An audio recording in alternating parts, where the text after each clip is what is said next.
Good evening, everybody, and welcome to the School Committee of the Town of Foxborough regular meeting. Tonight's October 16th, 2017. The committee just came out of an executive session, which we'll talk about a little later. We were discussing wage and contract negotiations for non-union personnel, specifically the incoming superintendent. Now in open session, we will take the following agenda. We'll recognize any visitors. We will approve minutes. We have a teaching and learning highlight from our new METCO director that we're all excited about. We're then going to provide the community with an update on the incoming superintendent's contract. We then will discuss the International OECD Test for Schools. That stands for Organization for Economic Cooperation and Development. Our schools participated. We have results to be shared by Ms. Spinelli. We then will take up the third reading of a policy we've been working on the last several meetings, which is policy GBGE regarding domestic violence leave. We're going to get a quick enrollment update, October 1st enrollment update. We have, I think, one donation to consider acceptance for the Jerry Roy Scholarship Fund. It's an update. We have our BICO quarterly report, the Bi-County Collaborative quarterly report, and then we'll take up other matters. We don't anticipate it being a terribly long meeting, but we do have a number of exciting things to talk about, as we always do. So, any visitors who want to be addressed or have a chance to speak tonight? We have a new member of the media joining us, Alexandra, right? Yes. Do you want to just step up to the microphone and just tell us your name? And do you mind? You can be a visitor for you. Yeah, you both. Why don't you both? We actually. Rick, do you want to come up as well? Sure. We just, I took the liberty of introducing myself. I hadn't done that before. Yeah. Why don't you guys just say hello so the community knows who's providing us this great coverage? Okay, great. My name's Alexandra Gomes. I'm the new reporter at the Sun Chronicles. At the Sun Chronicle? Yes, in the Foxborough Reporter. And the Foxborough Report. And my name's Rick Foster. I've been working for the Sun Chronicle for about the last 24 years. It's been my pleasure to fill in for the past several months with the Foxborough Reporter and get to learn more about the important business that you're taking care of here. So thanks for everything. And I was thanking Rick for the coverage and welcoming Alexandra and saying that they play a part in our community success, so we appreciate what you do. Absolutely. Thank you. I know I put you on the spot there. I didn't warn you I was going to do that. Sometimes I do things like that. Okay, we have some minutes. Janet gave us an update for our October 2nd, 2017 regular meeting minutes.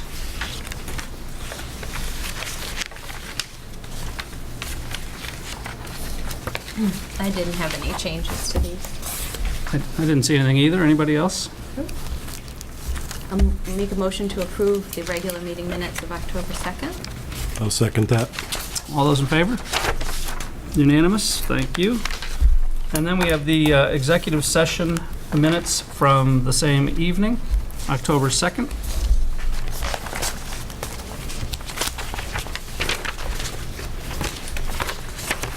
I'll make a motion that we accept the executive session minutes from October 2nd.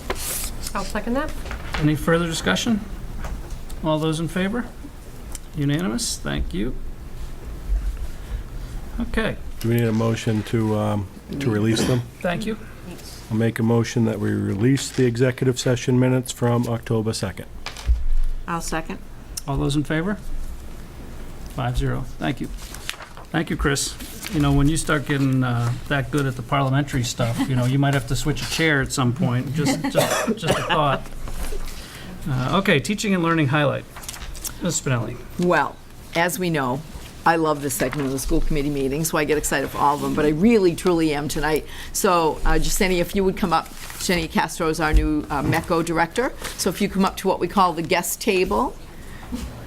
I am thrilled to introduce you. She has already brought such richness and exciting things to our students, both from Boston and Foxborough.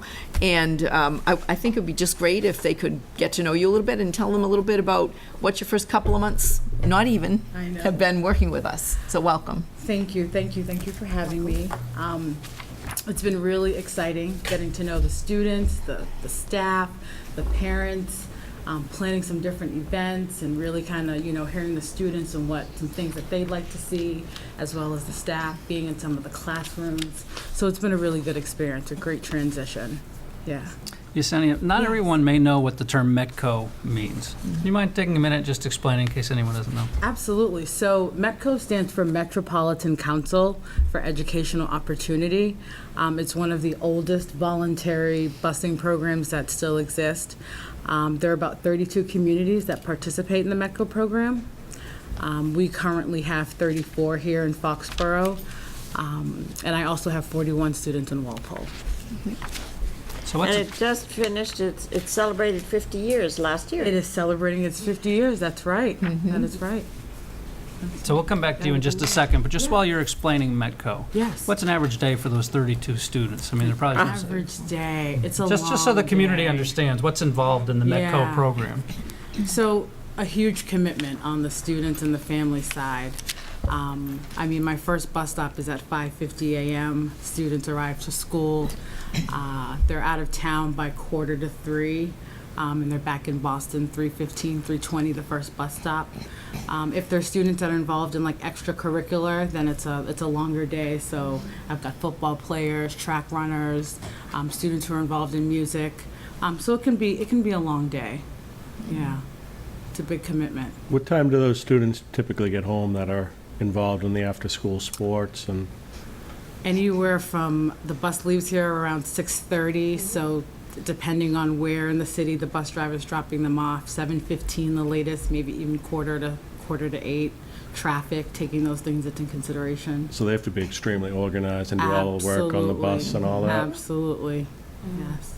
But they want to be involved, so they don't mind the We have a lot of wonderful families in town that take the sports kids in during the week, too. I know a lot of families, their students will take in the Okay. student for the week, and they Yeah. stay here for the week. A lot Oh, of them, excellent. Yeah. Okay, which is really nice, very nice. so they don't have to have that long. Right, the Journey. long day. Mhm. Yeah, that helps. That Yep. definitely helps. We used to have a more formal host family program. And now it's, at least in the last 10 or 15, maybe 15 years or more, been more Yeah. informal. So Right. I think that's something as we go along, we'd love your input on what other districts do Absolutely. and what would a more formal host program look like for those Absolutely. students. When I was in the METCO program a very long time ago, we had a host family program. And so now it's called like a family partner program. So I would absolutely love to explore looking at ways that we can, partner up with some families in town and see how we can bring that back. Family partner, I Yeah. like that. would be good. Foxborough used to have METCO beginning at the very, very beginning. Right from elementary school all the way through. Elementary. Do other schools still have it from the elementary all the way through, other districts? So, yes, some districts have the model of K through 12, a K through Right. 12 METCO program. Some have just like we do, like a 5 through 12. But yes, there's absolutely towns that still take them in as early as kindergarten. Yeah. Actually, Weston takes them in preschool. They've got a preschool program. Yeah, so, Weston Drama Society, the students all got together and they wrote an original play. They did an incredible amount of research to celebrate the 50th. oh, okay. And they got original letters. They have photographs, and they all wrote it under the direction and guidance of the theater. And I am very excited to say they have won the Moss Hart Award for the best high school performance throughout New England for that. Wow.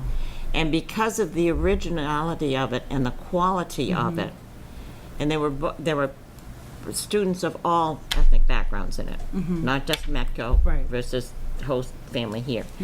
There were Asians. They have won the overall Moss Hart Award, which was started by Kitty Carlisle Hart in honor of her playwright husband Moss Hart. Okay.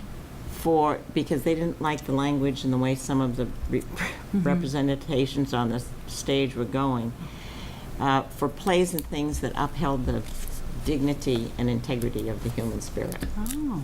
So I'm very excited because I will be part of presenting that award this next Saturday night Oh, that's at a excellent. convention. Thank you. And one thing that was one of my most I've been connected with Foxborough Schools since 1973.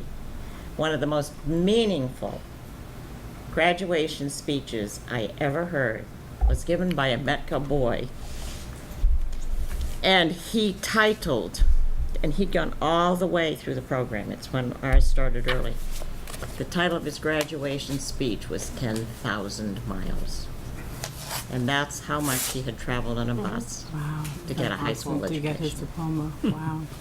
It's powerful. Thank So, you for sharing that. so back to you, just Yeah. while we have you. Yes. Can you, I know you were a METCO director in the past, but you most recently came to us from Brookline I Public did. Schools. I did. So you might want to tell the committee and the community a little bit about your background. Yeah, that- absolutely. What brings you here? So prior to this, I worked for the Brookline Public Schools. I was the director of the Enrollment Center. Did a lot of work with, student enrollment, with data, with Aspen, putting charts together, a lot of technology. And I missed my work working with students. And so I have decided to return with that work and to work with our students here in Foxborough and Walpole and with their parents. So that is what brings me back to my role. It's like full circle.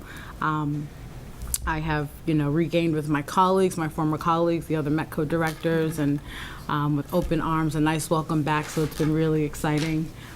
So yeah, that's kind of my background. Spend a little bit more time, Yesenia, on your background, because we have the benefit of your resume, but why don't you, go ahead, So go ahead, so I'll go, ahead and yeah, I brag can for go a minute. deeper. Sure. So before that, I was a METCO director for the town of Reading. I was the director for 9 years. Prior to that, I did some work in the Roxbury Courthouse in the Juvenile Probation Department, where I did work with transitioning students back into the school system, and that's really how I kind of got into education. That's how it kind of all started. I did some work with Roxbury Youth Works. I did work with Boston Youth Sanctuary, which is a trauma-based after-school program. I oversaw the Family Services Department, really working with families, connecting them with resources, and the students as well. And doing some work with the special ed department in the various schools, and really bridging a network with the Boston Youth Sanctuary. And then I was in Brookline, and now here I am in Foxborough. So your heart and your Thank strength you. belongs to the see students why we're- and their It families. does. It Can does. see why You we got feel it. she's You bringing got us so it. much. Yep. Yeah, you got it. Absolutely. Absolutely. Yeah, we are always impressed by the people that Debbie and Amy bring into the district, because they have so much experience. That's why I wanted you to go through that. Oh, So got it. you have a little bit of experience working with students. I do. And with families. And Yes, with I do. I do. I'll say it was very encouraging tonight. I was over at the Ahern, and she was with a whole group of the Metco kids and having lunch together with them. And it's something we haven't seen in the past, where there's been a good leadership interaction from the Metco program. So I thought that was quite nice to see. Yes. That's the most important part, is the work with the kids. Yeah.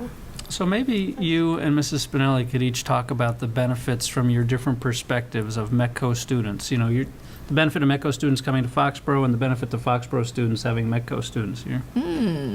I think Amy's got something to add too, because she's been over to the high school. Would you like to start? Oh, I'd love to start. I knew it. I think you can tell just by the smile on Yesenia's face that she's very approachable, and she just draws people in, whether they're staff or administrators or students. And you see that with the students and them coming down to the guidance department where her office is and seeking her out, and she's there and she's seeking them out. She's down finding them in the lunchroom and bringing them down. She's working on programs as far as with Joe O'Neill in college, planning and having workshops and planning those workshops to make sure that all of our students, regardless of how far they travel, that they have all of the information that they need, working with families. She's already started bridging family parent groups as far as an advisory group and things outside of the school day and even on weekends.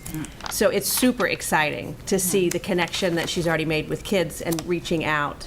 And I'm so excited as we continue to go forward of what you're going to bring and the ideas that you already have. Thank you. Yes.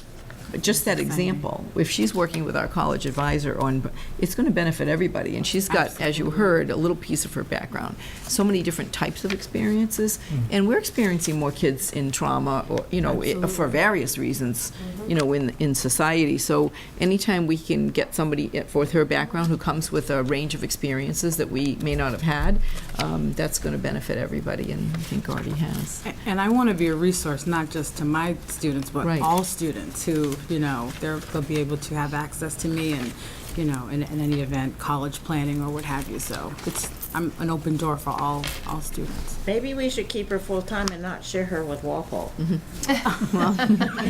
For now, there's a legal piece of paper that says we can't, but, I'll leave that open to you people to pursue. I asked, do they share the buses, the Walpole and Foxborough? So Or no. two separate routes? Just, Okay. it's two totally separate bus companies and two separate routes. Okay, I wasn't sure. Chris had a question. Yeah, with your experience in Reading and with the students at Walpole, Yeah. is there anything other than the host, what do we call it? Host Host families families that we could add to our program in Foxborough? that we can add. Was there anything in Reading or Walpole has that we don't have as part of our MECO So program? as I'm slowly learning, the culture of the program and getting to know families, one thing that was very important to me was a parent advisory leadership group, which is parents that are in the Foxborough MECO program who want to be in leadership, who want to make that extra connection and also be a part of our, boosters and PTO out here and bringing that information to the larger group. So that's one thing that I realized that was missing, and we've worked on creating one of those, and we have that. We have parents in leadership, and it's really exciting. They're excited, and they're excited to really network with the families out here and continue to build that bridge, so to speak.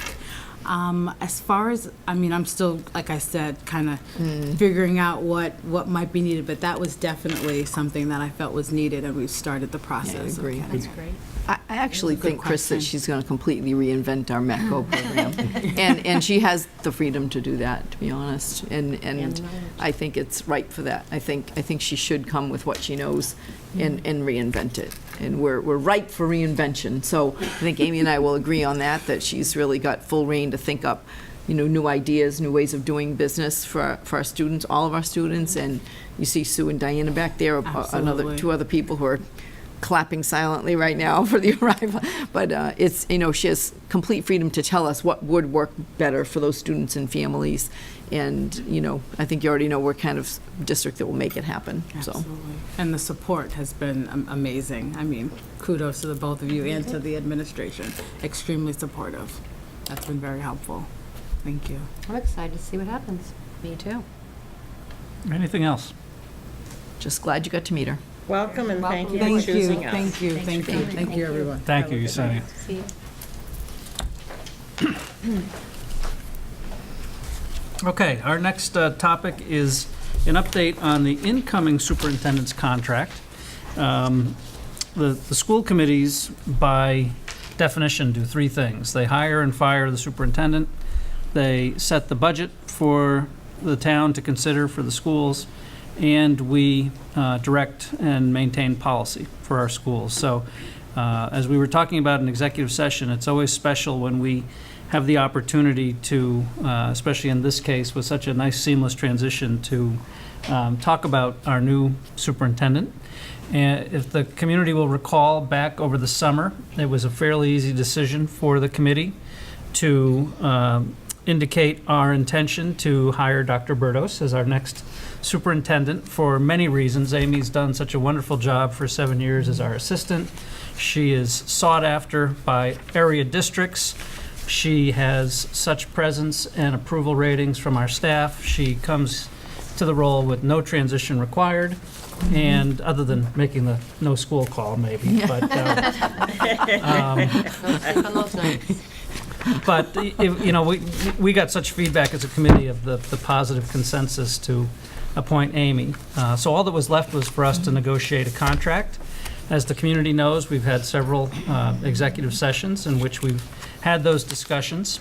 And after our executive session tonight, we are at a consensus to offer Dr. Berdos a 3.5-year contract It was Amy's request that we not maintain the mid-year start that she's going to have to a mid-year finish.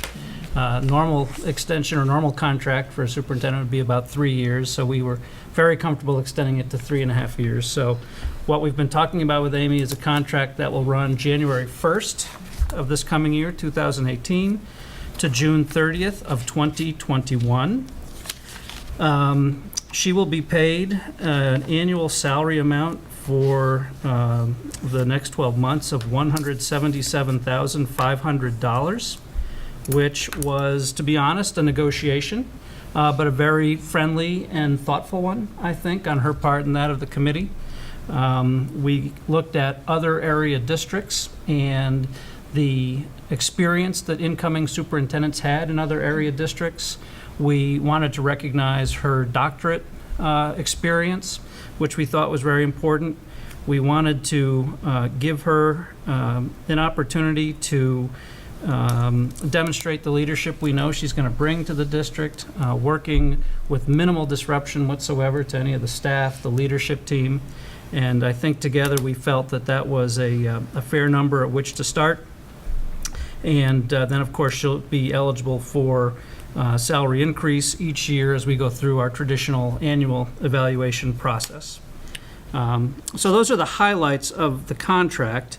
Would the committee like to vote on the contract first or provide comment first? Up to you all, because we've all been part of this process. I have a question on something, one thing you said. It's a 177.5 prorated for the first year until July 1st, correct? Great point. Thank you, Okay. Chris, for spelling that out right. Of course, it'll be a six-month contract to start. That's right. Thank you. That's a great. Yeah. And one of the highlights, I'm probably stealing all of the committee's thunder for their comments, so they'll have to be really creative, but one of the things that makes us so pleased is that there were no lawyers involved in this discussion. We were able to save the town that expense, as we've been able to do, I think, which is the result of the trust that we've established here with our leadership team, the trust between both the administrator and the committee. So we're pleased with that. It's, of course, a lower number than the current superintendent, but she's been in the job for 7 years. And but we think with the future ahead with Amy, we know she'll do great and have the opportunity to grow her earnings as well. So we just feel very comfortable that we've arrived at a very good point. Maybe I should turn it to you to offer a comment, because I keep saying we've arrived at a good point. Maybe you'd like to offer your perspective. I echo the sentiments as far as the support of the community and the school committee through this process. It's a high-performing school district. I feel very fortunate to be a part of that with the leadership team that's here. The mentorship that I've had from Debbie for these 7 years, I have been in an ideal situation to have such a wonderful educator. We talk a lot at this table about curriculum and instruction really being the reason that we are here. You have a leader in curriculum instruction. It's a passion that we both share. It's one that we've been able to work hand in hand together with a great leadership team, and that I will miss Debbie tremendously. She's only around the corner. And that's why I'm okay with this, because she's around the corner. Just don't call me at 4 a.m. about the snow day. That, I won't take that call. Anything else? I'll go out on my deck for you around 4 if you really want to know what's happening in Foxborough. No, we talk about in school districts and cultivating leadership and having that opportunity to not have a, to continue and not to have a step out. We're going to continue to go. Debbie started great to greater 7 years ago, and I think that all of the things that we've done in this district through all of the teachers and our great students, we've been able to continue to do that. And what we have next on the agenda, you're going to see that with our OECD international test results. And it is the work of many, and it's from having the leadership from the top with Debbie and steering our ship and being our captain. And we have a great culture here, and it is a school system of excellence. And I really feel the privilege of being able to take that lead and to continue that work. Yeah, wonderful comments. I think, remember when I was hired and the committee wanted to put more of a focus on instruction and just our conversations around that, and you can certainly see the result of that. Amy came at the same time. We are very like-minded about that. So I think the committee should feel good that everything you advocated for, that you got. And, you know, even when it came, well, Sue, I mean, nobody's more instructionally focused than Sue, but you get, you know, when Diana came, it was the same thing at the high school, that articulation of that as a priority, certainly I shared with the committee, and that's why Diana's here. So I think that we've done that with every one of our hiring on the administrative team, and we are all pretty much instructionally focused. So we talk about a lot of things, but nothing more than teaching and learning. And I think what you'll see as our results is really that as a collective team, we have a passion for teaching and learning and for you know, seeing what we can do for kids, and that's still what motivates us to this day. And we do it with joy. So anyway, it'll be hard to leave, but there's life beyond the job, they say. We'll see. But I could not be more pleased than I mean, it gives me real peace of mind that everything's in place for Amy, because we've worked so closely together for 7 years. And if you're going to leave something you love, make sure it's left by people who love it as much or more than you do. That's right. So anyone from the committee like to share their thoughts on the process we've gone through or the results, Tina? Well, I think you've summarized it beautifully and thoroughly. There's not that much more that I can add, but I will say that, you know, as you noted, it's one of the most important duties we have as school committee members to choose a superintendent, and it certainly wasn't a decision that was reached cavalierly or without deep thought and consideration, and it's one that I have 100% confidence in, and I'm very excited to see what the next few years are going to bring with Amy as our superintendent. As we've talked about our contract terms and compensation, it has been a very thorough and deliberate consideration on the part of the committee, and we're very happy to make you this offer. Thank you. I'm excited. Chris? I think everything has been said about Dr. Bertos. I'm looking forward to seeing what you do in the other chair. True. I would like to commend Bruce as our representative in this negotiation. Every member's opinion was validated, was discussed with Dr. Bertos. He was open to talk anytime somebody had a question about it, and the line of communication throughout this was excellent. Thank you. It's nice. Yes. I've been working with Dr. Bertos since she began 7 years ago on different right. boards, and I've seen you two work together as a team, which is very, very impressive. I know she's respected and admired by all of our Foxborough teachers. I have spoken to a lot of them, and they're very excited about seeing you come forward. I know how resourceful, articulate, intelligent you are, and I'm really excited. I can't wait to see, as Tina was saying, I can't wait to see what happens. And I'm very- respected by surrounding communities, but we didn't Oh, yes, let you yeah, go. too. And just for those, That's true. who may have forgotten or who did not know, it's very interesting. A few years ago, Amy was one of 2 finalists for the position of principal at the Taylor School. However, our Foxborough Public Schools guardian angel had something better in mind and was taking very good care of the district, and she became our assistant superintendent instead. And thank you for saying yes to that. And thank you. We know you had other opportunities to apply other places, Amy. Thank you for choosing to apply to move forward in our system. We're very proud of Nicely you said. and very appreciative. Can I add one more thing, even though I have nothing to do with negotiations, but I want to thank the committee, because I think the world of her, and I want to congratulate her. But you know, when she took over my job as assistant superintendent, remember people like, you love that job. You know, like you don't want to leave that job. I said, no, I've got a lot to learn in the new job. Well, I'm going to get somebody that's going to just take it over. And I said to her, I have no ego in it. Take it, run with it, do something different. Don't think you have to do everything the way, and she has done every bit of that and more. She's brought so much richness and development to so many things and done it better than I could have. And I feel the same way right now. So do your thing, do it differently, it's time. The best is yet to come. And there's no allegiance to what's gone on in the past. We all bring a different flavor and more ideas, and times change, and I can't wait to see what you do either. So it's all great. So we've had an excellent discussion and process. Thank you, everybody, for that. Thank you, Chris, for your words. Thank you, Amy, for your openness and thoughtfulness. We have not taken a vote on this contract, which we wanted to wait for open session. Would anybody like to make a motion to that effect? I'll make a motion that we move Dr. Amy Berdos forward as our next superintendent. With a salary of? Okay, with a salary, beginning salary of, her first step salary, $177,500. I will second that motion. Any further discussion? All those in favor? Very unanimous. Very Congratulations. unanimous. I And like just to that. make it official, thanks to Janet's hard work today, I have now signed the contract for Dr. Berdos. One copy for her, one copy for me.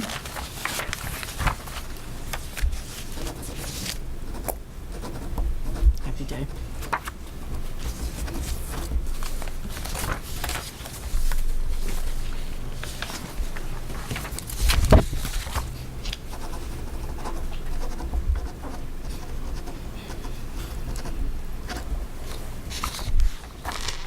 Congratulations.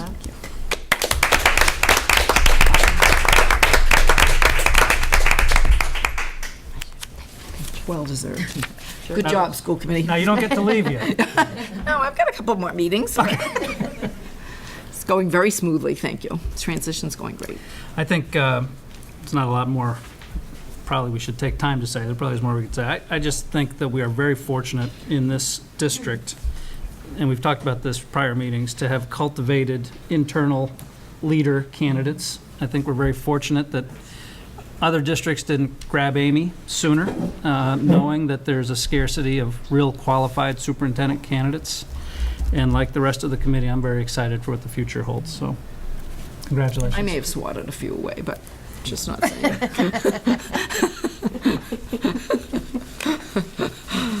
Perhaps.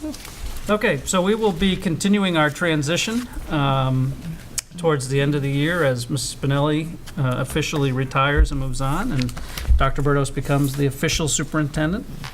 Until then, shall we carry on? Yes, I will be here working hard until December 31st. All right. So speaking of great news, I wouldn't mind if Sue and Diana, and I see Allison Mello is here as well, if you would come up, because this really is a district good news story. Or as I said in the memo to you, this is really a district success story.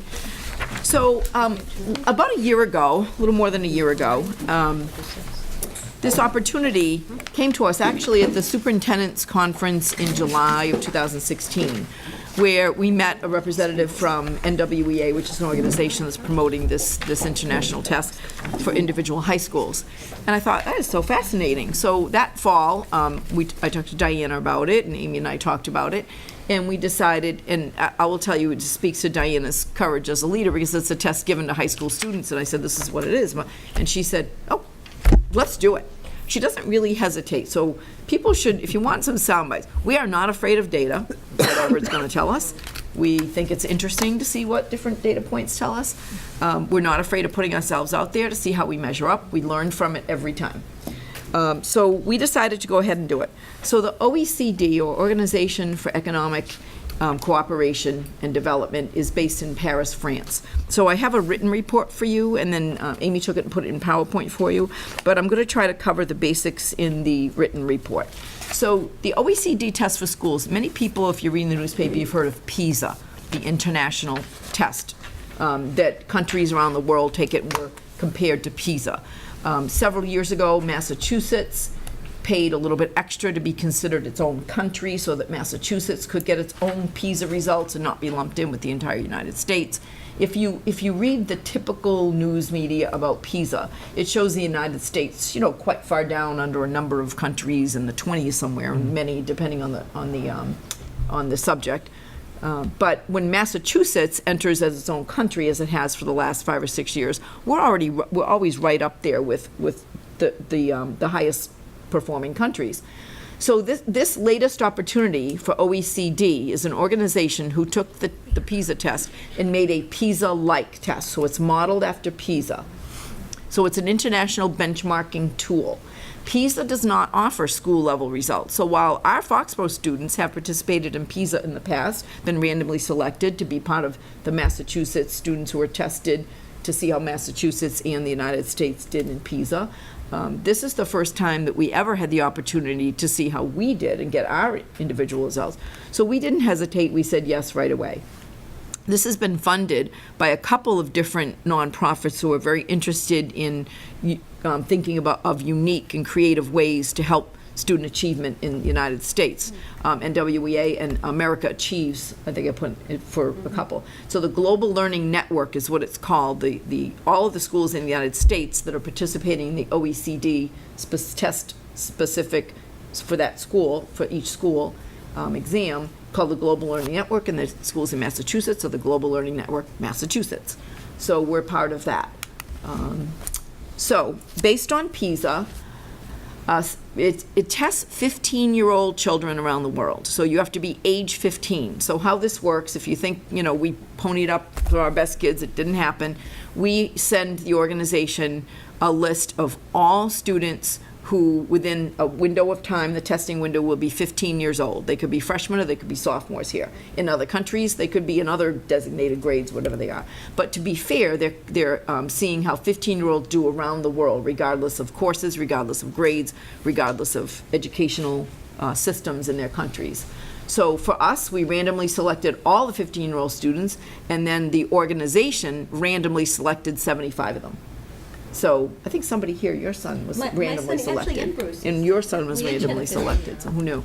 But we don't have any control over that. It's the outside company that randomly selects from the database that we send them. So it measures 15-year-old students' applied knowledge and competencies in reading, mathematics, and science, which they call cognitive tests. They don't call them subjects or course-level tests because it's not tied to a subject or course. So it's their cognitive abilities in reading, math, and science. And it also assesses their attitudes about learning in school, similar to our culture and climate survey, so we learned a little bit in parallel to that, but we're mostly concerned with our academic data.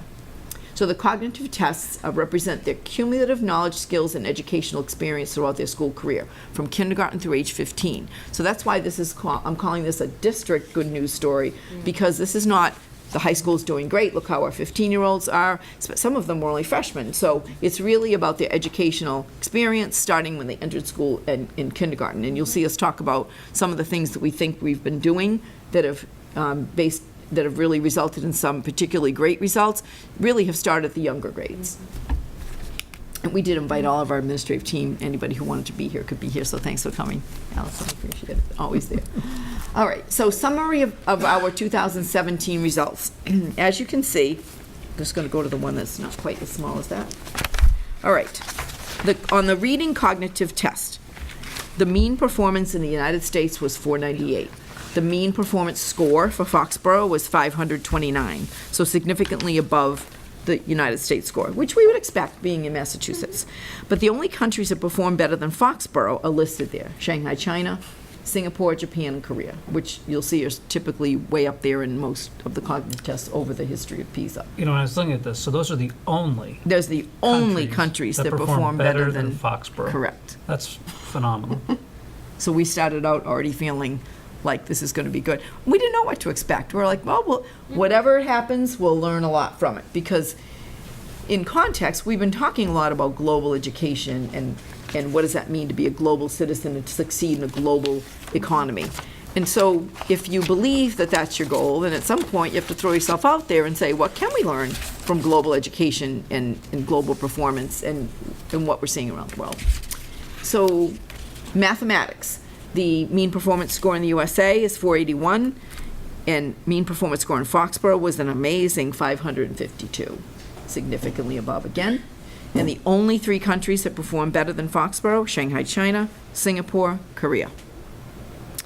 In science, the mean performance score in the United States was 497, Foxborough was 549, and the only two countries that performed in science better than our 15-year-olds were Shanghai, China, and Singapore. So that was our basic results. So we had a conference call. This was taken in April of 2017, this spring. We had a conference call in June, just as school was getting out. A few of us, Amy, Diana, and I, with the people who organized this, just to get a sense of where we had not gotten, we had just received the whole report, which is actually about 2 inches thick.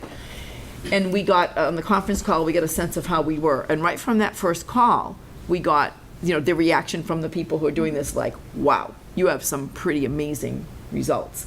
So Foxborough, these are their words, Foxborough is significantly above the nation across all 3 cognitive tests, reading, math, and science. In math, our average score is above the top 10% of students in the United States. In science, our average score is very close to the top 10% of students in the United States. A little bit negligible, but you can't say it's at the 10% yet. And in reading, Foxborough is in the top 25% of students in the United States. So we're going to have more detailed information about that for you. After that first conference call, we then went to a full-day workshop with all of the Massachusetts schools in the Global Learning Network that took this. And while we couldn't see the other schools, we have yet to see the other schools in Massachusetts. We're now in that cohort, so we're hoping to get more from that. So we get snippets of that. But 5 of us, I listed in there, Amy, myself, Diana, Sue Carl, the math department head, and Alyssa, the department head for science, all went to that day. And we're going to continue to follow up with more of this. So one of the things that we learned, this shows you exactly like where we are in reading, math, or science. So that's reading. We flip to the next one. And that's math, and that's science. Okay, next. All right, this is interesting. I'm going to skip for a little bit and we'll go back. So one of the interesting things that we learned that they were quite fascinated about when we were analyzing our results with having the benefit of the Global Learning Network partners. So one of the things that they said, which they thought was significant, if you look at this, our school is on the left. So that's Foxborough with the red bars. And it shows, you have this in print toward the end of the school results. So, right, after the summary of your school's results, you'll see this toward the end. So that's reading. So if you look at the reading one first. So one of the things they pointed out to us in this myriad report that was very long is that if the columns on the left are us, in the middle it's public schools in the United States and where they are, and the 2 bars are on the left side, it's before accounting for student socioeconomic backgrounds. On the right, it's after accounting for the backgrounds of your students. So basically, it's with and without weighing in on sociology factors. And then the right-hand side is private schools in the United States. And what they said to us, that they called out, is your performance of Foxborough High School students almost identically mirrors private school achievement, not public school achievement. You can see how they're higher. So that was significant to us because we spent a lot of time wondering if people, and people do go to private high schools for religious reasons or whatever, but this is a summary of the education they've gotten pretty much up until the time they've decided to make a high school decision. So this shows you that our students are performing right where private school students are pretty much in the United States. So that's reading. If you go to the next one, that's math. And you could now look at the math one. So in reading, we mirror the private school achievement. In math, we significantly outperform private school students in mathematics. Wow. Mrs. Mello. This is amazing. All the teachers in the district. Is it, now, look at the significance of that. And that's why we copied all those in color. That's a wow. It is a wow. It is a wow. That is a wow. It really is. I know. And then if you go to science as well, we outperform private school education in the United States. So they are the ones that called our attention to this because we were mostly going over it, and they said, no, you need to look at the private. We do a lot of this analysis. We have a lot of private schools participating, and they're pretty fascinated by this in terms of where we are, especially in math and science. But even in reading, being compared to private schools rather than public was pretty significant. So let's go back for a minute. So what other information did we learn? So we learned that we pretty much mirror or outperform private schools. Let's see. Why don't you go back to something in the report for a minute, but I don't know where it is in the PowerPoint. Can you just the rubric part? I can let me pull it up on the other. Oh, you don't have to. That's okay. I can just talk about it in here. That's all right. So one of the things that we've learned most about is by analyzing the rubric. So you can see in your packet that we have we duplicated for you with my handwritten notes on the left. Each of the 3 rubrics for reading, math, and science. So they use rubrics for each of the cognitive tests. And they put students in 6 performance levels, 6 being the highest performance level for students, student achievement. And then they describe the learner at those levels. So if you read that, students at the lower levels of proficiency and what skills they do or don't have or represent, and then at the highest, I hope people in the audience has handouts on the counter over there all the time for you. So what we're learning from this, and you can see on the rubrics that we put where our Foxborough students are as opposed to the United States on the left. And this actually is going out to all of our teachers too, because what we're asking our question to ourselves now is, what do those students at the 2 highest levels, the 5s and the 6s, look like? Because the OECD folks describe levels 5 and 6 as global readiness. You know, that students, if they're in the upper echelon of level 5 and 6, they are globally competitive, globally ready to go out there in the world. So we're very interested in the rubrics to see what can we do in our educational system that will propel more kids into 5 and 6. Not that we're going to have everybody in 5 or 6, but what are the characteristics of a 5 or a 6 level student in reading or math and science that we think we can leverage to, let's say, bump more kids up into higher levels on the rubrics. We already have significant numbers of kids up there. That's why our results are so good. But we can learn from that. Do you have the information to see which students performed in that No, area? we don't It have doesn't drill individual down that far. students. I just- No, that's a good question, That though. would inform the data much more. No, because this is more about what are you offering for systemically, Right. and what can you do about it. We did learn that we have a need for more real-world connections and relevance in math and science instruction. And not so curiously, you see that in our strategic plan and in our other things. So this validated what we had supposed, or that we were saying we thought we needed, or our own internal data was saying, and this definitely validated that. And we've been talking a lot, we talked a lot about student engagement and how hard it is to instill the real-world connections. You know, when we did our report on student engagement, our instructional rounds, we talked about it as well. So it's interesting how we've got many different initiatives going on, and they're all sort of pointing us in the same direction of student engagement, real-world relevance and connections, and what we do for that. In English language arts, we have a need for more deep, close, and wide reading of a variety of texts across all subject areas.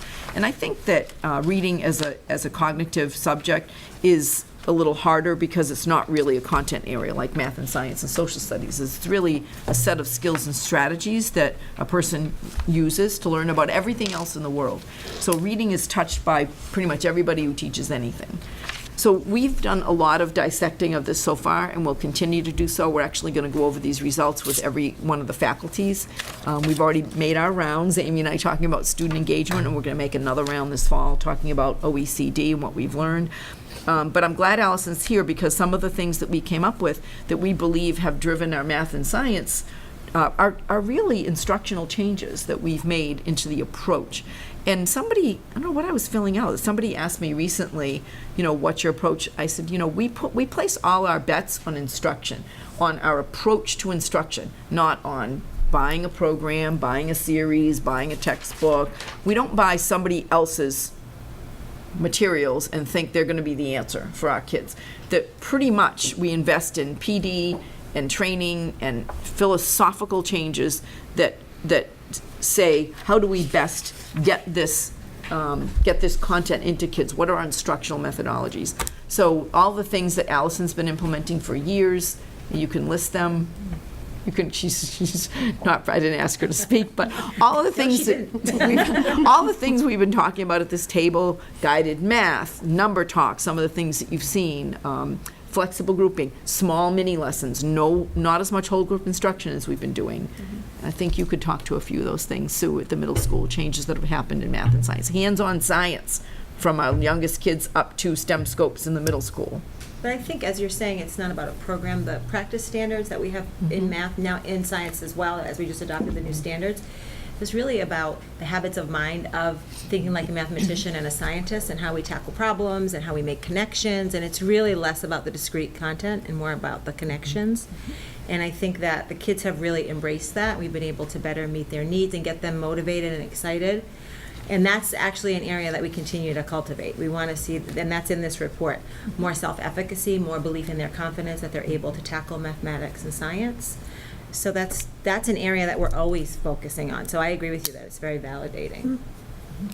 It is, the kids are doing more doing rather than listening. The teachers aren't telling, they're helping, and they're making the kids think. They really don't want to think, actually. They'd rather have it handed to them on a platter.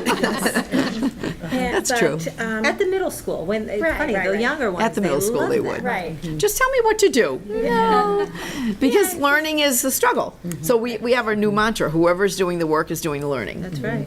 So we've been saying that a lot. So, You could see it bears fruit. and we're thrilled with our reading results, by the way. And in general, they're saying the reading is a little bit harder to show that level.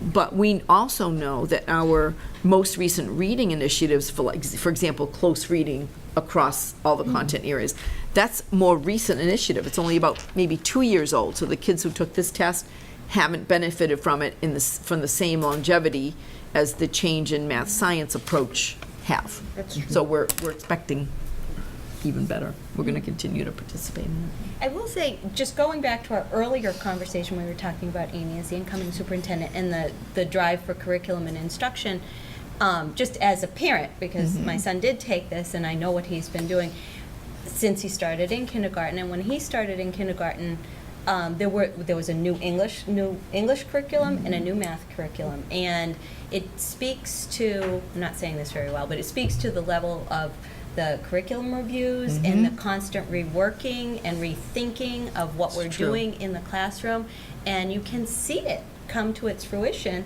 and these results really do validate what the hard work that you were doing as assistant superintendent and the hard work you've been doing and the hard work you've all been doing and our teachers do during those curriculum reviews, just bringing the right things together so that our kids are constantly being provided with the tools they need to succeed at stuff like this. So. And being patient for the right things. I'm glad you mentioned that, because if you remember when I first came back 10 plus years ago, and there had been a science review prior, and we didn't just go by a book. And I think I sat at this table and said, I'm sorry, there's not going to be a new textbook for little kids to read stories about snakes. That's not science.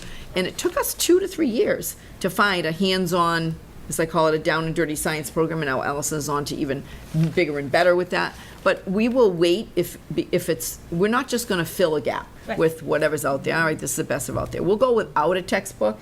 If science is not really about reading nonfiction out of a science textbook, then we'll wait till we find something that actually will get us somewhere in science. And I think that patience and keeping your eye on the prize of what's important is also another highlight of where we are, that we'll be patient till we find the right thing, but we won't do the wrong thing and then waste the next 5 years wondering why we don't see any results. And I think it's important to say that we offer tremendous professional development here, and it's ongoing, but the teachers really embrace, and when you think of the being in a constant state of change, that's challenging, right? And they are always on board with taking it on because it's better for students, and that's always our focus. And I think that's why we're successful, because we have our eye on that all the time. And I can say too that the department heads are diving into the rubrics, because it's doable. You know, okay, this is what this looks like, and there are practice examples that practice questions, and they were diving into those, saying, oh my goodness, all we need to do is tweak this with this, and it just flips it. And so they're already, they're already embracing this. So again, it'll be drilling down with the teachers much more. And it's very much of it's the skill piece. And you teach the skills, and then the students can apply anything to those skills. And that's really what we need to do. And that is what we're doing.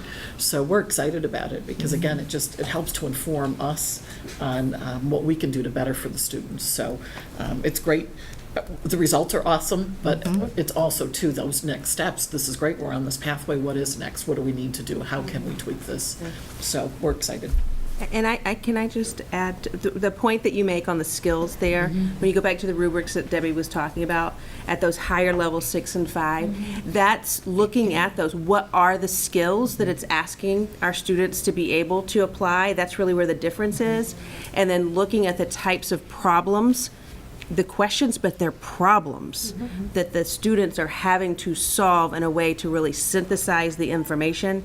And when we talk about preparing kids for a global world, it's not just about our national standards. It's about being able to go so far beyond that with the skills and what they're asked to do with it. We went through those types of problems to see, and it really is about the skills and taking what we're doing and how do we then boost those even more so. So I guess I enter the report with the journey continues, because it does. It's still, we're at the beginning of a learning experience. You know, we weren't sure when we said yes to this as something new and exciting and certainly unique. We didn't know if we'd be here saying, you know, we were surprised. We're not doing as well as we thought, or we are. We didn't know where it would end up. But we're thrilled with this, but doesn't mean we still don't have a lot to learn from it. And, but our NWEA partners that run the Massachusetts, well, no, actually more than that, across the nation. She's actually coming to visit in December. And our job now is to grow a cohort around us so that we have other high schools we can talk to about this, because the closest one to us right now is Natick. And so we need more cohorts. So we're going to try to help her. She's going to come to one of our South Shore superintendent meetings that I just nailed down the date today for, see if we can get more cohorts. But they're very interested in us because this was unexpected, first time out, great results. So I think they want to do a case study. I don't know if I've mentioned that. They may be doing a case study on us, Thelma. So anyway, it's always good to leave with good work still to do. Chris, So we'll see what we have. No, I think somebody had. Do you have a question, Joe? So when you mean by cognitive for this test, is it similar to the special education cognitive test? The word means the same. Cognitive means your brain. Yes. So yes, it is very similar to that. Is it more advanced than the two cognitive tests you do in special ed? It's just different. It's more advanced, right? It's just different. Yeah. Cognitive test means they're trying to figure out what's going on in your brain. So those tests are trying to figure out how your brain works so we can help you learn better.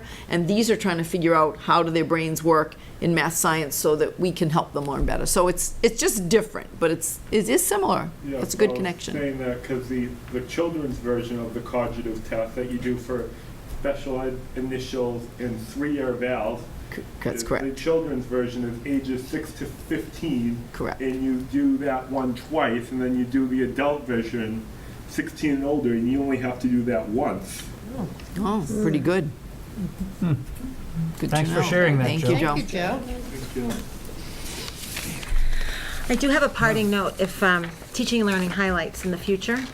We've been trying these 3-act math tasks that are all engaged in real-world context and relevance. Just to speak to the report, we do them in elementary, middle, and high school. So it's something that maybe we could have 3 groups of students come up and demonstrate and share for you. How about the second school committee meeting in November? How Because I already have something for the first. I won't be here yet, so could we do it a little bit later? Sure.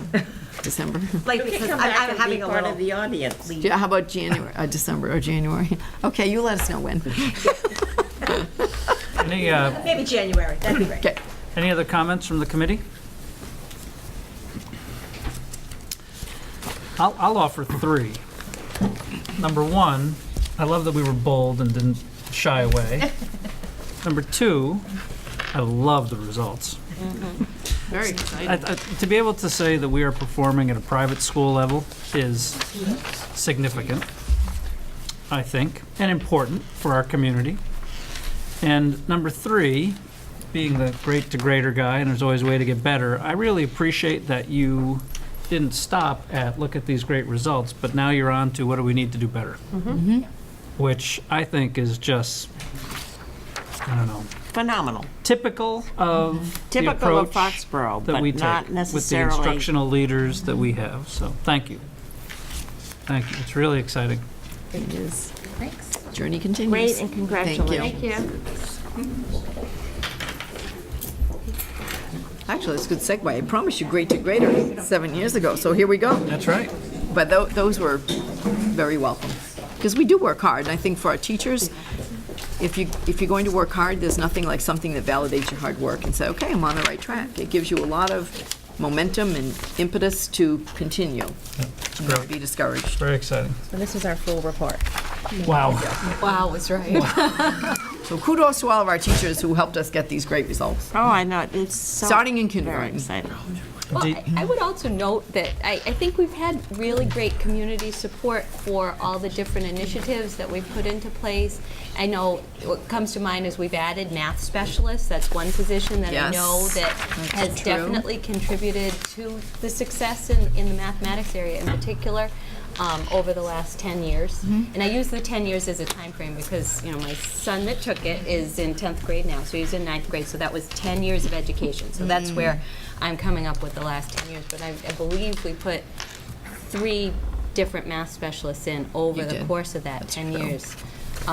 At least at the elementary level, and then maybe one other one at the middle school level. I think there was always already one at the middle school. level. The elementary level is what Yep, comes to mind. you're right. And it just to have the community support. I know that we go around in circles about declining enrollment and increasing positions from time to time. And I think this just validates why we're doing things the way we're doing it, and that our students really do benefit from this kind of community support for those Thank you. roles in our department. Good point. I know you have something personal. Did you want to attend to that? And I do, we'll carry on. or I could just explain to you the one piece, and then I'll leave you to your policy while I step out. How's Sure. that? So do you have the handouts? So you're considering your domestic leave policy Yep. right now, which is actually, Just hand it over. if I can try to explain it as succinctly as possible. So everybody should take one of these. Yep. They already have them? Yep. Okay. We do. So this used to be embedded as a subset of FMLA, Family Medical Leave. And why there was confusion when we first got the advisory from MASC was because they didn't exactly say that. So what they've done is separated it and now want to make domestic violence leave completely separate and call it out so it's easier to find than family medical leave. So it's 2 different things, but they're similar and quite parallel in many ways. So what I would like the committee to deliberate on is that you got an advisory from the MASC that said that second paragraph, that the employer shall have the sole discretion to determine whether this leave is paid or unpaid, and that's what you have to deliberate on. That our attorney, when the Family Medical Leave Act policy was passed, instead of that paragraph, which MASC is saying, consider it and think about it, in order to be consistent with our other leave policy, that you have this handout from me with my handwritten notes, that you should consider using that paragraph almost identically, but instead of saying FMLA leave, it should say domestic violence leave. So it would say something like, use paid leave first. Employees are required to use certain types of accrued or available paid leave first as part of the domestic violence leave before commencing the unpaid portion of the leave. Employees who take leave, and it should say something like, who are the victim of domestic violence. So if you yourself as the employee are the victim, then you must first use all accrued vacation, and it's sick and personal time is really how it comes into practice. If you are an employee who is caring for a family member who is the victim of domestic violence, then that's where the next sentence comes in. Contractual family sick leave must be used if an employee is out to care for a family member who's a victim of domestic violence. So how that pans out is the contractual benefits for the employee when you yourself are not the pregnant person, you're not the sick person, you're not the victim of domestic violence, that you may use your contractual or benefited family sick leave, which is 5 days per year, 3 personal days, or whatever, so a total of 8, or whatever balance you have left that's not been used so far that year. So that's how it is in practice on the other policy, and this policy should be in concert with that. I just wanted to be here for the explanation So, of that. does that mean that the new policy, as written, is okay, but you're suggesting, or legal is suggesting, we update our current family leave policy? No, the family leave, you have this family leave Correct. policy. So what he's suggesting is that the new domestic leave policy, which sounds fine to me, the rest of it, that where MASC sent you the advisory to say, Yep. you've got to decide on this paragraph, Yep. that this committee should decide to have same or similar language that you have on your other policy that is carried out the same way. I see. So we would be taking out the entirety of the second paragraph in the proposed domestic violence leave policy and replacing it with the edited paragraph here. Correct. Got it. That would be my advice, because the policies aren't really different. It's just the reason for needing the leave is different. Yeah. So if the practice is going to be the same, then it should be called out as the same. Because the way it is now, where they said, consider this and you might want to do something about it, it just sort of leaves everything a little up in the air. Yeah. So it makes it sound like every case will be decided differently, and that's not the way these policies are They're not supposed to work like are implemented in terms of human resources or Right. personnel. They're implemented identically with the same They should be benefits, with consistency. So let me go make a call, and I may be back. Okay. I would suggest that we carry this over to our next meeting and just have an updated version, change this language, and so that it says exactly what we've just been discussing, and then we vote on it at the next meeting. That would be my thought on that. I'd like to just see it. I'd like to see it in all its, typed it up. would make more sense to see it in the entirety. Right, exactly. So do I need a motion to No. carry it over? Or No, just this is follow just, No, I think it's, sounds like there's we just have consensus. to Do you get feel the same? Janet to agree to do Yeah, extra typing. yeah, I need, You need to see it. well, not just that, but with the stuff we added, Yeah. I wouldn't be comfortable voting tonight on Right. it. Yeah, no, I wouldn't Yeah. either. Oh, no, and to see it in its entirety and reread it Right. before we come to the next meeting will Right. make more sense. I agree. Yeah, I would have to put more. Yeah. So the idea would be we'll still have a family leave policy, Oh, yeah. And That's a then whole we'll- separate Place. policy. and then we'll have a policy. domestic violence leave policy, Yeah, right. but that they'll mirror. Reflecting Need to be reworded. Okay.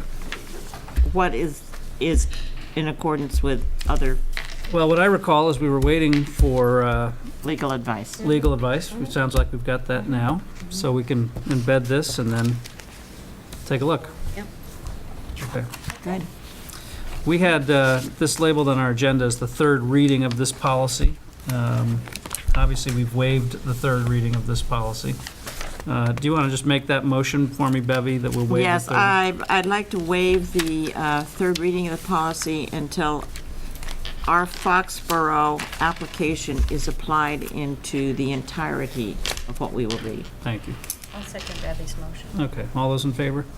So we waive the third reading. Anyone who is listening, who is interested in what the committee is considering for a domestic violence leave policy, this is, again, information that's come to the committee and all committees around the Commonwealth from the Massachusetts Association of School Committees, and it is public information that can be found. And what we're discussing is how we'll embed this into our own Foxborough Public Schools policy binder. So if anyone's interested, let us know, or you can find it in the sources I mentioned. Anything else? Okay, so we will come back to this one more time, but I think that's prudent. Okay. For clarity's sake, I think it's wise. Yes, I do too. Mr. Yukna, are you going to talk about the enrollment update? Yes, so you have in front of you the October 1st enrollment. It records out to 2,625 students. You'll notice there's a one student differential from what's actually reported on the school level, which is 2,626. And that's because in order to give services to a child, we need to have them into Power School. But if a child is only getting itinerant services, meaning they only come in for, it might be an OT or a PT type thing, but don't do anything within the classroom, they're not actually a student that's registered in with our SIMS data and our other data that go into the state. So while we have to have them in Power School, we have to deduct them out. You'll also notice that we have 3 other students that were part of a legal settlement situation where children are getting other services that we record in, that we obviously are paying for. Similar to our audit district, they are children from the IEPs as well. So they are truly our students, we're paying for them, but they're not within our control of what service they're getting because it was done through a legal agreement. So this represents basically 6 students down from October 1st of 2017. From when? 2016, I'm sorry, October Same 1st. time. We're 2 down? 6 down. Oh, 6 down. Well, when that information gets out about how they can get the same education as a private school, I'm sure the numbers are Will going to... increase really quick. I will say, one of the things that we talked about last year, obviously not much of it got completed before this school year, but there are the developments, the one out in the Borough District of, I think it's 26 units. They are just finishing now. They are 2 and 3 bedroom units, right, actually a block away from the Borough School. The houses that are across from the Dairy Queen area, which would be the Taylor School District, those, I think, of the 14, I believe that are going in there, I think only half of them were completed with families that have moved into them. Some already are in the school district now, but obviously there's an additional group there. And there is another 27-lot subdivision that's up off of Route 1 that's, we thought would be further along at this point, but that's actually still in the planning stages. So that one will be coming on, and obviously we do have the new, it's not the lodge, it's the Domain, 249 unit apartment complex that did open. We are only seeing a few children at this point, but they still aren't anywhere near, I was going to ask you, what is Rented the out. occupancy rate at this point? I don't know, I don't have their current numbers, but I know it's not very high. Again, they were opening up in phases. They had one building opened in the summertime. Now they've been opening up the rest of the buildings. So I think they're really not, from a point of rented out, they're definitely not there. So we will obviously be looking closely at that. But as we have told you before, the lodge, which is a similar size development, we range anywhere from about 25 to as high as 32 students in that particular setting. So we don't see a lot coming out of those big developments. They are high priced. They're not, an inexpensive option for people to be in. But we do see some coming in there into the Foxborough community. Is the significance of the October 1st date, is that the date that the state sets? Yes, yeah. So we do, as you know, we monitor this every single month. It's interesting, last year we actually ended up 20 students higher by the end of the year than we started off with. So even though that's not reflected here, we would expect a similar thing here, where during the year as it goes on, people do still move into town, and we still do pick up. Obviously, I actually know of 3 more Yep. coming before Christmas, so I think we'll trickle up a little Where'd bit. you say the one? They're moving into the district? Yes. It's off of, it's under the Pratt School behind it. With multiple How many living are or homes, or don't you know? Multiple living or private homes? Like a Private big homes. apartment building type thing? No, it's individual houses. But I think that's I wouldn't Bill's say right point, now. is that some of the neighborhoods are turning over now, and younger families are coming. And just what we said, we don't always have the families before they have children, preschool age. We're tending to get families who are moving here in time for their kids to benefit for their education, whether they're in elementary at the time or, we're still seeing that. We're still starting to see a trickle up for that. Good. Where on Route 1 is this new development going? It's on 140. I mean 40. 140 right off, it's the old Judge Warren. Warren's property.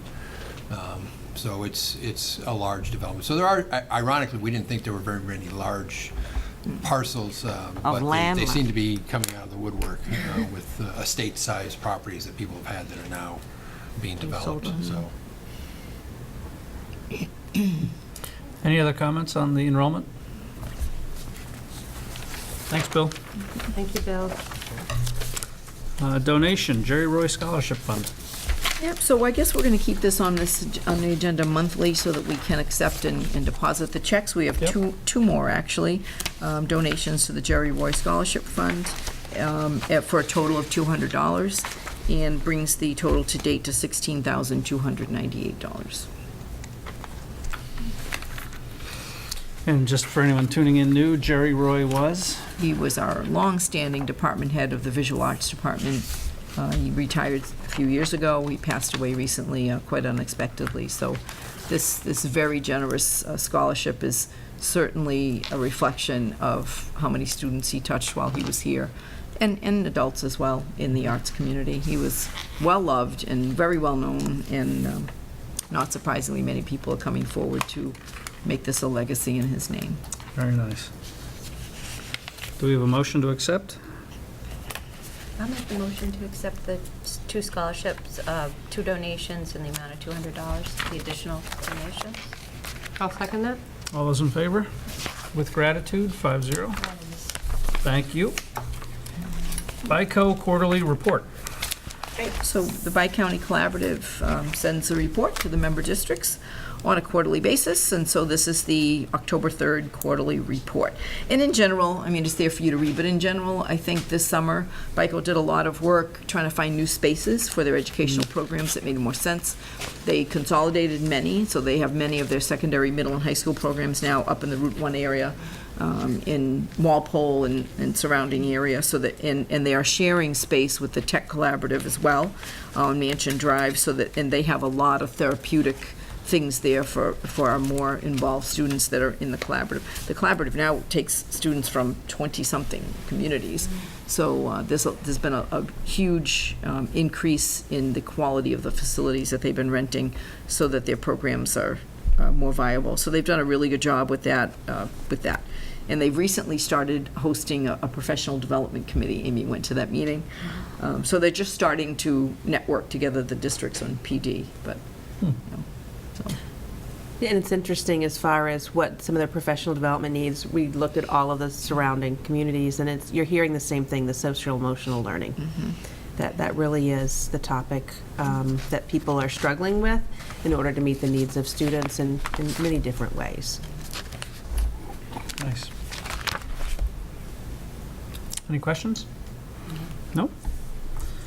Well, then after all that excitement we've had tonight, in a relatively short period of time, we're on to other matters. Wow. Excellent. And we should tell Alexandra, our new Sun Chronicle reporter, that we aren't always this expedient or quick. I have to here till 10, sorry. This is just a fake for your first meeting. We don't want to Being scare nice. you off the first round.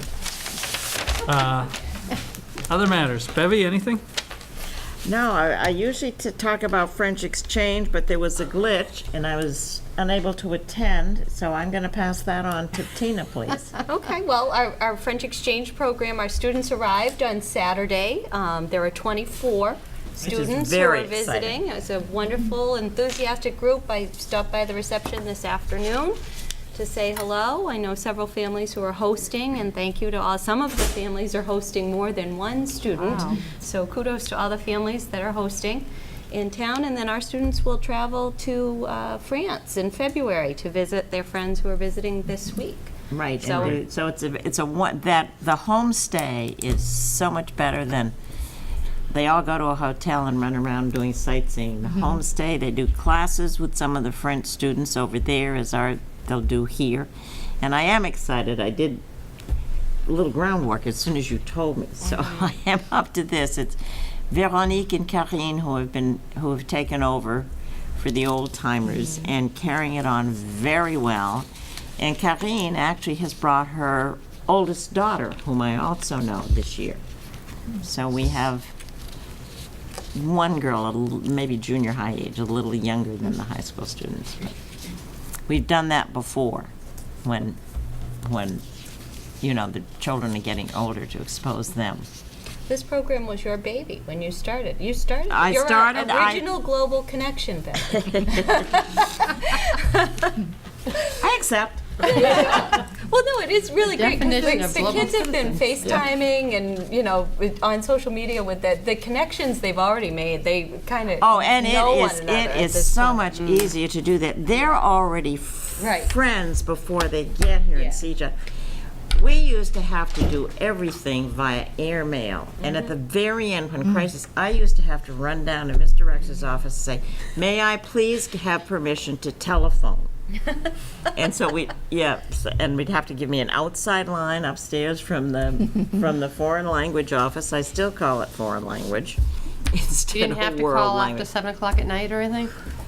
back in the day. Oh, well, no. You had to wait till a certain hour to call long distance. I Just don't know. imagine the business manager seeing that bill. Who called France? I know. So that's why I always had, I wouldn't go near the phone without clearing it with Mr. Rex first. Cute story. So I only have one question. If a French exchange meeting occurred without Beverly Lord, did the meeting actually occur? They, but there are reasons. There are reasons why I was out of the loop this year. A couple of serious ones, so. Well, thank you for representing us, Tina. Was my pleasure. Amy was there as well as But I Diana. promise you, I will catch up with them All right. before they depart. They have She a will. wonderful week planned. I think they're going to Salem always a nice one reception. day. Oh, fun. That's They're what I going missed, to but New it York was City on Mansfield. Friday. Oh, I know, Can't it's, remember. They have it's a full slew of whirlwind. events. It's a Yep, whirlwind, and when we go over there, it is too. I'm sure. And we are just very lucky in Foxborough Yes, we are. that the people coming along after we all started retiring caught the spirit, kept it up, kept it going for us, because it's so wonderful for the young people. Many school districts, when the old guards started retiring, because it is a lot of work. The younger teachers didn't want to take the challenge and responsibility. So that's another kudo.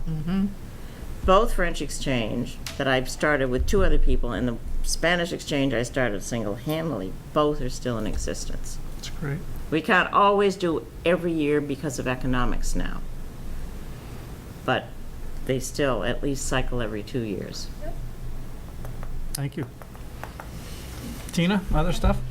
Well, I had emailed you guys about the Foxborough Food Services put together a wonderful video that actually Marilyn had posted, the YouTube video about the school lunch program. I didn't know if we could watch it during other matters or if we are out of batteries. Next meeting? So next meeting, maybe. Why don't we do at the beginning of the meeting? Like, we'll have think it a would be double wonderful. teaching and learning highlight. Yeah. Because I have one of Sue's Community Day kids set up. But it's short. We can do it. It's It's very a great short. visual. It's only three minutes long, and it's up on YouTube if anybody's interested. But I think it really highlights what we're doing at all 3 schools, and it also would give us an opportunity to thank our food service workers who Oh, yeah, are the all public- featured in the. It's an awesome all this- video. It really is. They did a great job, and the I was impressed by student it. intern who put it together did a phenomenal job. I can't remember her name off the top So of maybe my the head. batteries were meant to Maybe. conk out so that we could give them notice that we're going to be celebrating I it. think that There would be you go. nice if we could do it. But the I like that they idea. addressed the hydroponics. Now, we have it up here, too? I thought we just had it at IGO. No, we didn't have The that. hydroponics? I didn't know Is we it had it Taylor here. and here? I did not know we had it here. I knew we had the It's Taylor in here, it's not Taylor. IGO. Oh, that's what I meant to say. I'm sorry. Yeah. So yeah, I think that would be nice if we could share it with, on Sure. The visual with was great. everybody. Good thing. So That's I don't great. have anything else. Debbie? Yeah, I don't know. Well, there aren't many home football games this year, so there's one Friday. Yes. And it's the FMA cookout, so if you haven't looked at your calendar, there's not many more to go to. So if you're enjoying Foxborough football, Friday night's the place to be. It's going to be a beautiful day. We don't have many home games this year. No. I don't know how that works, but I just noticed that recently, so I thought it's worth saying. We are moving ahead with the high school musical. So our director is acting in France right now, but when he comes back, we're going to finish making those plans and getting that movie. We've decided to move ahead, so I'll keep you posted. Yeah, that's exciting news for people who've wanted a musical back at the high school with some creativity and cooperation from, Oh, I want to say the A lot of Orpheum, but is that the people. wrong name? now? No, that's Bobby correct. Still called the the Orpheum, yeah. Okay. Well, that's exciting. It's just not under the sponsorship of Bay Colony Productions But I think this is, if this all goes off well, in March, I think is the target date, then it's definitely one of those takes a village stories, because we couldn't figure out how to get past a lot of the hurdles. It was actually Tina's idea to pursue the Orpheum. That solved a lot of our hurdles, just. It will be a Good job. financial, Yeah. they'll have to have a very healthy booster club with creative fundraising We have some ideas to very, handle it. very enthusiastic We do. parents, I think, who are going to get the job done. I have a lot of I faith in am- them. I used to say I was cautiously optimistic, now I am on Optimistic. my road to truly optimistic. How does that sound? You've opened the gate It's all going, and started down the road. Great. it's all going according to plan. Anything else? I probably have something else, but I can't remember it. All right. I usually go last, but because it ties a little bit to one of your comments, I'll just, with my boys soccer booster hat on, congratulate the varsity boys yesterday who qualified for the tournament. Oh, awesome. With a win at Milford. They're having a great season. I think they're I didn't see that yet. That's 8-4-2 maybe now. 12 seniors. Nice. 12 seniors. 12 seniors who've been playing together for a long, long time. Nice.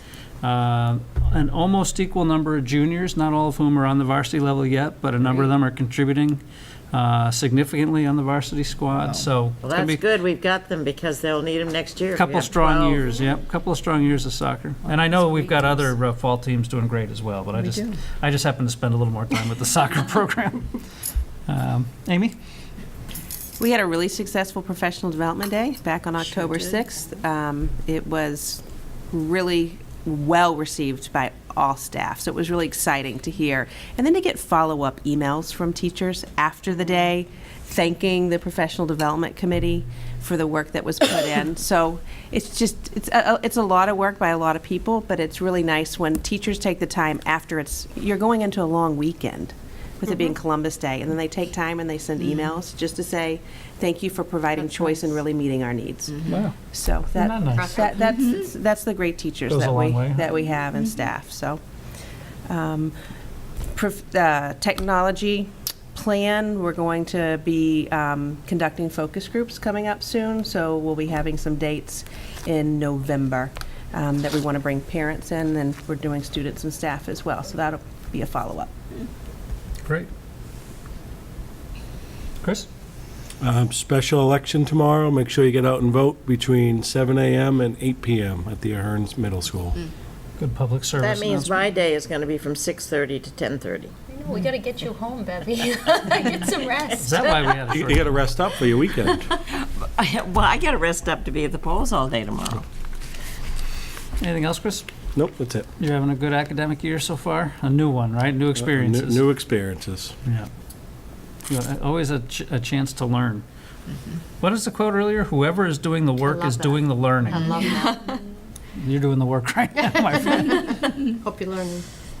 Marilyn? We're wrapping up now that we've wrapped up, Dr. Burdos is our new superintendent as of tonight officially. We are finishing up the interviewing, or the interview process.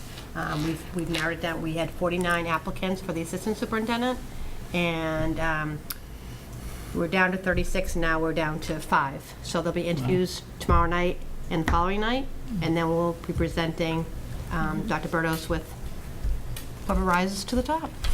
So we'll be finishing up this week. Thank you for doing that, Marilyn. Oh, it's a great, Tina and I And are both Tina. on it, yep. Isn't that I love that a process. wonderful Yep. process? Yep, and we have 2 parents on board, which is nice, and a lot of teachers, administrators. Oh, no, Good luck. that was came out of the school committee, that particular Yep. process. I've only done it once before, I really enjoyed it. Me too. Bill? Just a quick data point. I know we had some conversations about attitudes towards food service, and I'm glad we're going to do what we're going to do there. But one of the comments from last year's participation went up by 14.3%. And so far in the month of August, which just closed, they were up 16% just for the month year-over-year. August, September? September, I'm sorry, Yeah, okay. of 2017 was up 16% over last year's. Wow. So- Oh, Just the About first month. 30%. Just in the first month. That's So, great. So I think again, I Oh, think that- what's excellent. going on in the food service program is really starting to move. There was, a number of changes on the middle school level, which needed to happen, and I think, that's actually where the biggest increase has been. They're actually the largest school using food service at this point, so. But the visuals, watching them like pick from the hydroponic garden is kind of cool. It's fun. It's a fun little video. When you said that, I wasn't sure what you were talking about. I'm like, what did I send you? That's really good statement. I think That's that, pretty cool. now I'm Pretty cool looking forward to video. this video. Yes, you can go right on YouTube and find it. Janet? All set, thank you. Joe? Did we forget anything? Motion to adjourn? I'll make the motion to I will adjourn. second that. Anything else? All those in favor? Good night, everybody. Good night.